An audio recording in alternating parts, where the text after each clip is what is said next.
Assalamualaikum warahmatullahi wabarakatuh.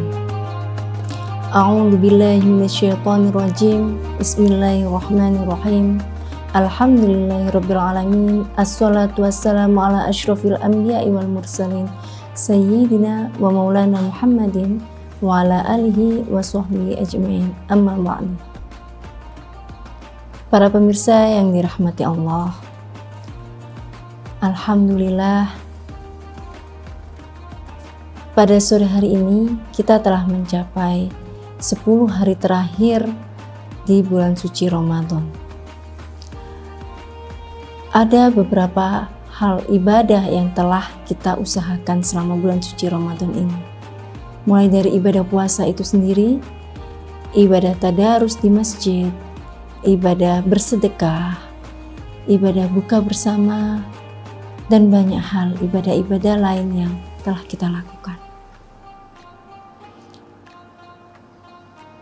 Pemirsa yang dirahmati Allah, kita selalu berharap amal ibadah yang kita lakukan selama ini itu menjadi ladang pahala kita untuk kelak di akhirat.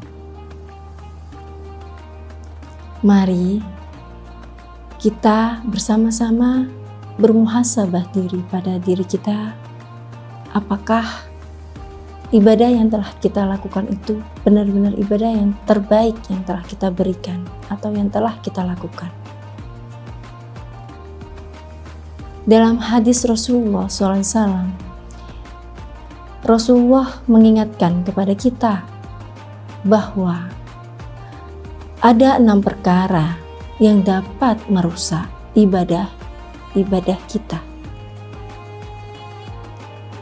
Adapun perkara yang pertama, yakni adalah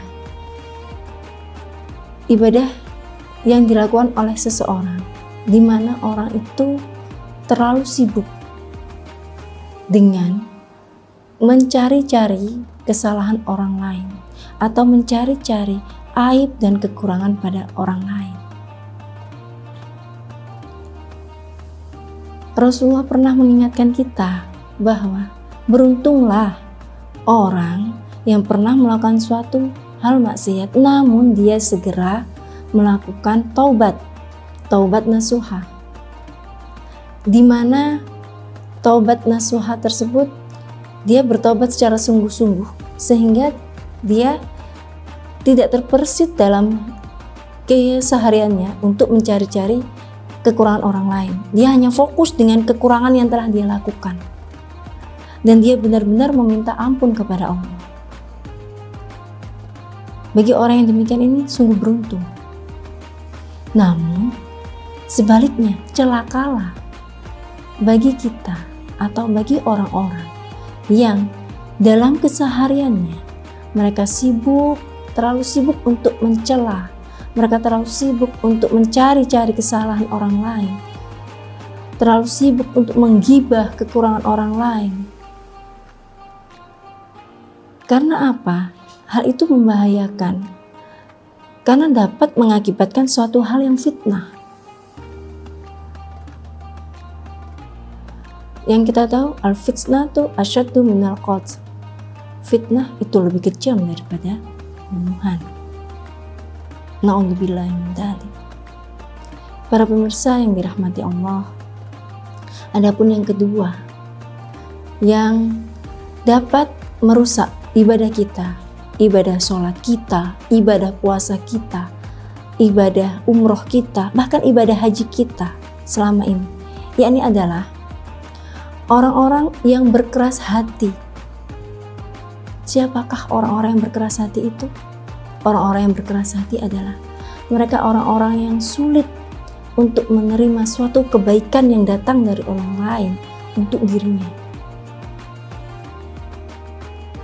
Para pemirsa yang dirahmati Allah, ada kalanya memang kita dalam keadaan khilaf. Ketika kita melakukan suatu kesalahan, kita hendaknya bisa menerima teguran ataupun peringatan dari orang yang sekitar kita.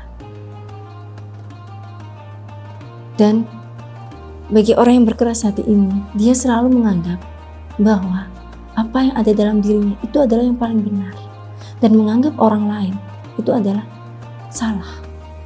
Dan intinya yang paling benar adalah dirinya sendiri. Itu adalah orang-orang yang berkeras hati. Na'udzubillahi min dzalik. Pemirsa yang dirahmati Allah, ada yang ketiga, yakni adalah orang-orang yang hubbud dunia, orang-orang yang terlalu cinta terhadap kehidupan duniawi. Mereka terlalu cinta akan kekayaan mereka, mereka terlalu cinta akan jabatan-jabatan mereka, mereka terlalu cinta akan pujian dari orang lain atas apa yang telah dia lakukan. Sehingga apa? Sehingga mereka melupakan bahwa pada dasarnya semua yang ada dalam diri mereka, semua yang ada dalam diri kita itu akan Allah minta pertanggungjawabannya kelak di akhirat.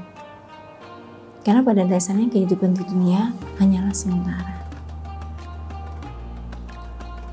Para pemirsa yang dirahmati Allah, adapun yang keempat, yakni adalah sedikitnya rasa malu. Pada saat ini, di zaman seperti ini, di mana salah satu tantangan terbesarnya adalah mulai banyak orang-orang yang meninggalkan rasa malu dalam dirinya. Bahkan ada beberapa orang yang dengan sengaja mengumbar aib dalam hidupnya ke sosial media ataupun dengan cara-cara yang lain. Na'udzubillahi min dzalik. Padahal yang kita tahu, iman dan malu keduanya berjalan berkesinambungan. Orang yang beriman itu pasti memiliki rasa malu yang tinggi. Begitu juga sebaliknya. Yang nomor 6 dan yang terakhir yang dapat merusak ibadah kita selama ini, yakni adalah perbuatan kezaliman yang merajalela.